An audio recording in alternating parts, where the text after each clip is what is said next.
Hello ក៏ដូចជាសួស្តីអ្នកទាំងអស់គ្នាស្វាគមន៍មកកាន់ការសម្ដែងនៃសាច់រឿងអេនាមីរបស់ខ្ញុំដែលថ្ងៃនេះផងដែរយើងនឹងបន្តការសម្ដែងនៃសាច់រឿងមេធ្មប់ល្វែ99ជាបន្តទៀតសង្ឃឹមថាអ្នកទាំងអស់គ្នាជួយចុច Like Subscribe និងដាក់រូបសញ្ញាកណ្ដឹងឲ្យរូបខ្ញុំម្នាក់មួយផងណាចឹងកុំឲ្យខាតពេលវេលាយូរតើយើងចូលទៅកាន់សាច់រឿងតែម្ដងទៅ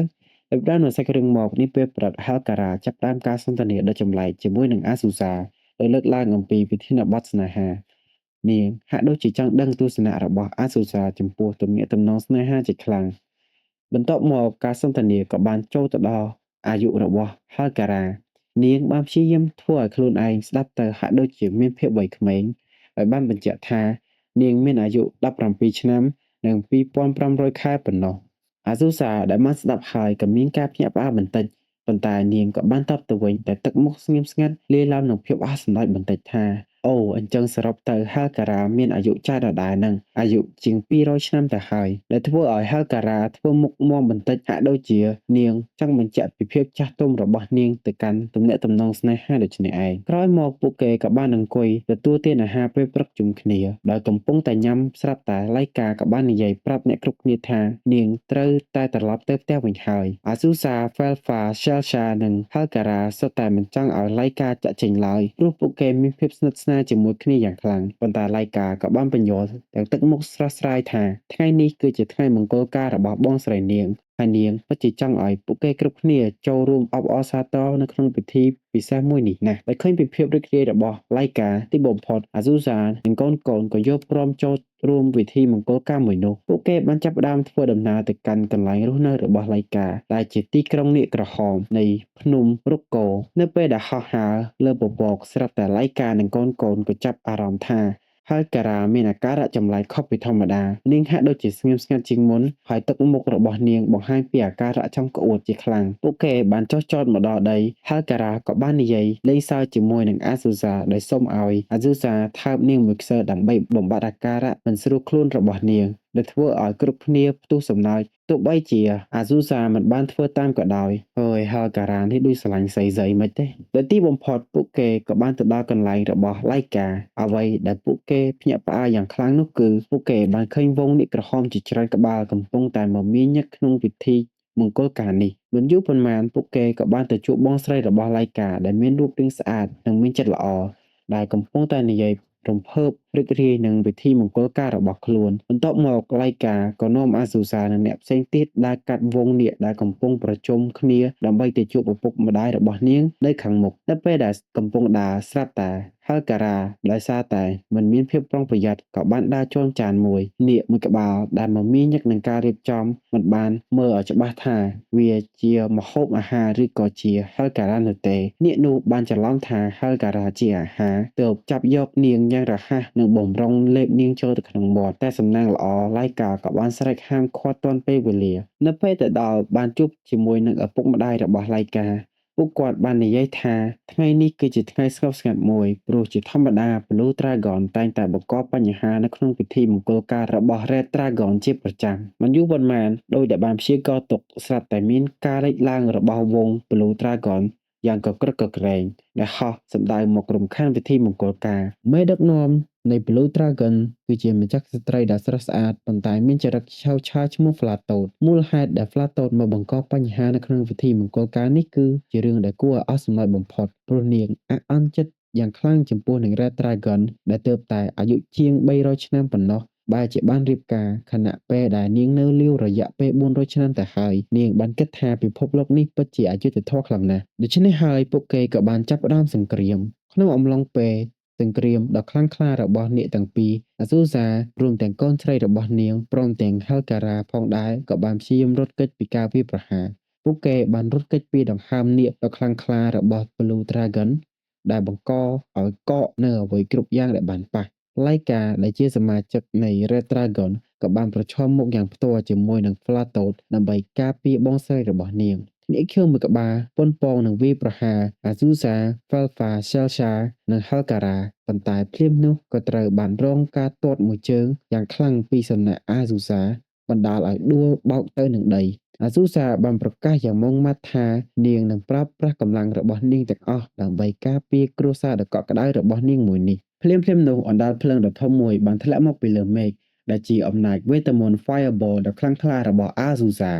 អាស៊ូសាត្រូវប្រឈមមុខនឹងនាគជាច្រើនក្បាលក្នុងពេលតែមួយប៉ុន្តែនាងបានបញ្ចេញនូវ spell ដ៏អស្ចារ្យមួយដែលអាចកម្ចាត់នាគទាំងអស់នោះបានយ៉ាងងាយស្រួលក្នុងពេលមួយរំពេចដោយឃើញពីធម្មពលដ៏អស្ចារ្យរបស់ Azusa Flattoad ក៏បានសួរសំណួរអំពីសមត្ថភាពមួយនេះព្រោះនាងមិននឹកស្មានថាមាននរណាម្នាក់អាចបញ្ចេញនូវវេទមន្តដ៏ខ្លាំងក្លាមួយនេះបានទេ Azusa បានឆ្លើយថា Rome wasn't built in a day I guess that what I came down to ដោយឃ្លានេះមានន័យថាទីក្រុងរ៉ូមមិនមែនកសាងក្នុងរយៈពេលមួយថ្ងៃនោះទេនេះប្រហែលជាអ្វីដែលធ្វើឲ្យនាងខ្លាំងហើយមើលទៅបន្ទាប់ពីនិយាយចប់ Azusa បានបោះជំហានទៅមុខដើម្បីប៉ុនប៉ងទាត់ Flatto ប៉ុន្តែគ្មានអ្វីកើតឡើងនោះទេផ្ទុយទៅវិញ Flatto បានព្យាយាមប្រើអំណាចរបស់នាងដើម្បីបង្កក់ Azusa ដោយដង្ហើមត្រជាក់របស់នាងប៉ុន្តែដោយឃើញពីភាពអស្ចារ្យនិងកម្លាំងខ្លាំងក្លាដែលលើសលប់របស់ Azusa ទីបំផុត Blue Dragon ក៏បានភ័យខ្លាចនិងដកខ្លួនចាកចេញទៅដោយឃើញពីកម្លាំងលើសលប់របស់ Azusa ទីបំផុត Blue Dragon ក៏បានភ័យខ្លាចហើយដកថយចាកចេញទៅពួក Red Dragon បានសម្ដែងពីភាពដឹងគុណយ៉ាងជ្រាលជ្រៅចំពោះ Azusa ដែលបានជួយសង្គ្រោះពិធីមង្គលការរបស់ពួកគេបន្ទាប់ពីហេតុការណ៍ដ៏ច្របូកច្របល់នេះបានកើតឡើងឡៃកានិង Azusa បានធ្វើដំណើរទៅកាន់ទីក្រុងដែលមានទឹកក្តៅនៅលើភ្នំរ៉ូកូនោះដើម្បីសម្រាកលំហែកាយនៅពេលនោះពួកគេបានឃើញ Blue Dragon ជាច្រើនកំពុងតែស្ថិតនៅក្រោម spell មួយ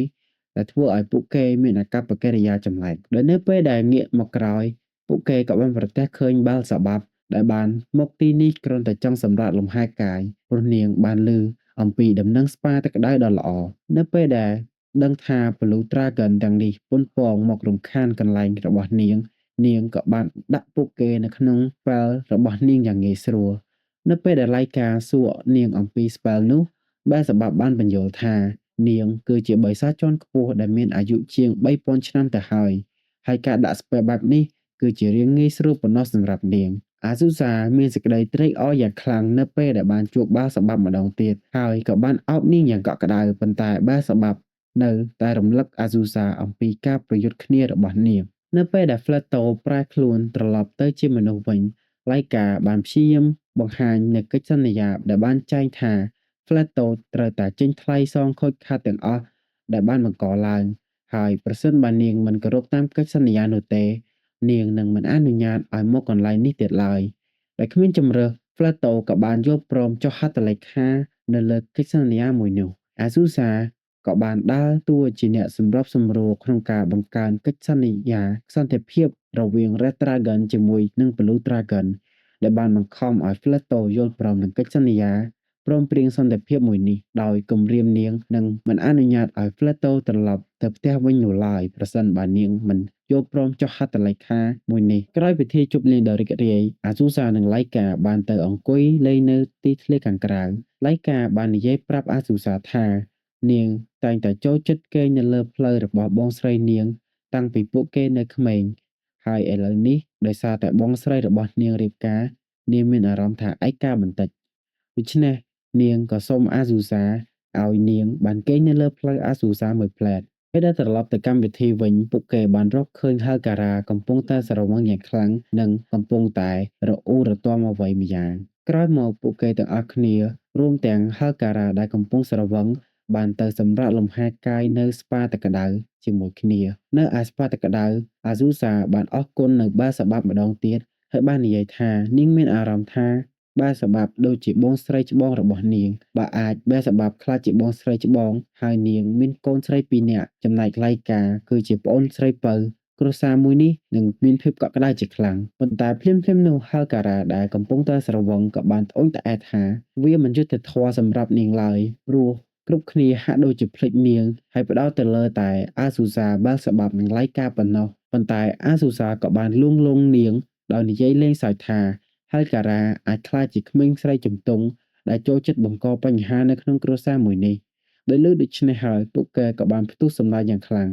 ហើយសាច់រឿងរបស់យើងក៏បានកាត់ចប់ត្រឹមនេះបាយបាយ